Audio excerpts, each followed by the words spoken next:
are live. Okay, everyone, we're getting ready to do a quick live update. I'm looking for it, so, ooh, look at my messy desk. I'm going to share it really quickly. Ask that you guys share it a couple of times too.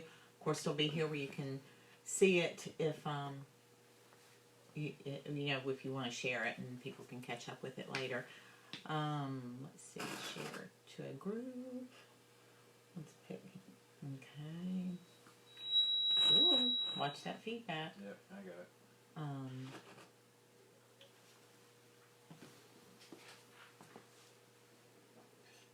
Hi, Mary. Hi, Mary. Thank you for joining us.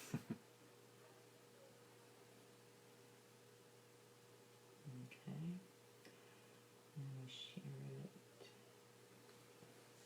Sorry for the false starts. Facebook wanted to go sideways, so we just had to go sideways. Yes. Okay, so I'm going to get rolling. I'll let you monitor if there's any questions. But good afternoon, everyone. I'm Paige Brown. I know that Kim Baker and I said yesterday we wouldn't be bringing you any more updates unless we had anything to report. But I did think there was some pertinent information that I should share with you today. I've actually been waiting on the actual order so I can see it. But I still don't have it. So as you may have heard, Governor Lee did sign, or is going to sign, Executive Order 23 today. You can probably Google it and find all the exact language there a little bit later today. I'm not sure exactly what it's going to say, but it is a stay-home order, and the order is a stay at home unless conducting essential activities. Like I said, when we see that order, I think we'll have further guidance, and certainly you'll be able to find that online. But I wanted to make you aware that that is a new order from the governor. Certainly affects individual movement. I'm really trying to press home the issue that you need to stay home unless you have essential activities that you need to conduct. We obviously know one essential activity is going to work, another one is getting food, another is getting medical care.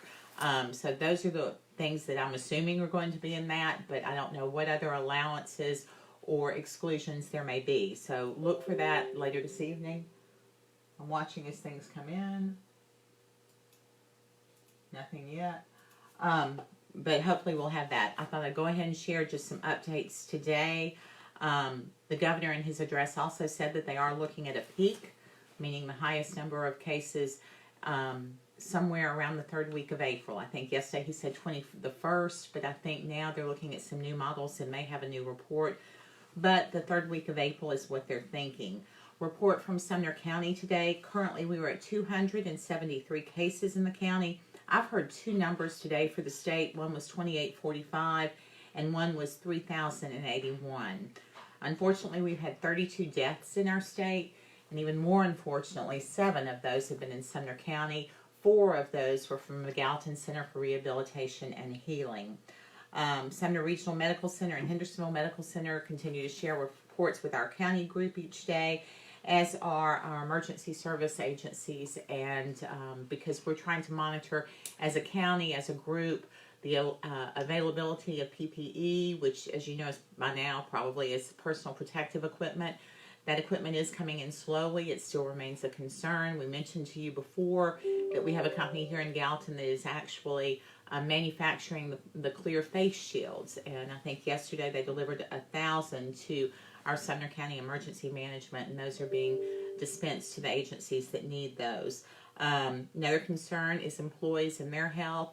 We have a constant rotation of employees who are in quarantine, who are then, and then either tested negative or unfortunately positive, and so we're having to keep tabs on the health of our emergency responders, because when they become ill, they're not able to work, and so we're trying to make sure that we are staying staffed.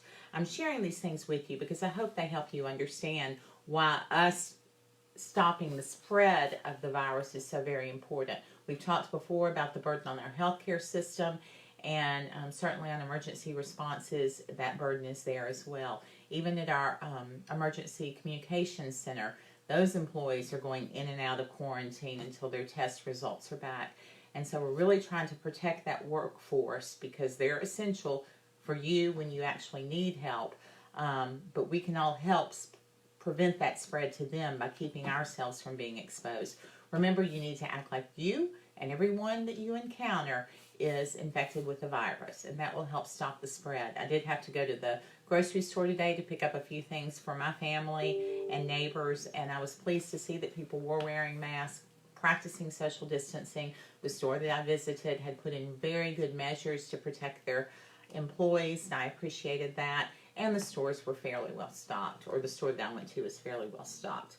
I think, I did want to share with you a nice thing, because I like to do that. There was the prayer parade today for Sumner Regional. There were over, I'd say 100 cars that participated, and Sumner Regional was very, very grateful. I went just to observe. It was very emotional, and I know it meant a lot to those doctors and nurses and staff at Sumner Regional. If you'd like to see it, we have posted a video of that online, and certainly you can still pray, even if you weren't there today. Pray for our healthcare workers at Sumner Regional and throughout the area, because they're working really long hours in a very, I'm certain, tense and stressful situation, and your prayers, I'm certain, would be appreciated. We are getting ready to actually do a run-through, kind of a test run of a virtual Gallatin City Council meeting. So we're going to start that at 4:30. So I'm going to bid adieu to you all today. I thank you for what you're doing. I thank you for doing the right thing. It is a tough time, and we all realize that. So let's continue to be patient with one another, understand that emotions are high, stress is high, and people are more short-tempered than usual. But I challenge you each to not be one of those. I love you guys. I love our city. So appreciate each and every one of you, and stay in touch with us. Of course, our office number is 615-451-5961. My email is Paige has an I in it, .brown@gallatintn.gov. You all take care, and we'll see you with the next update. Thank you.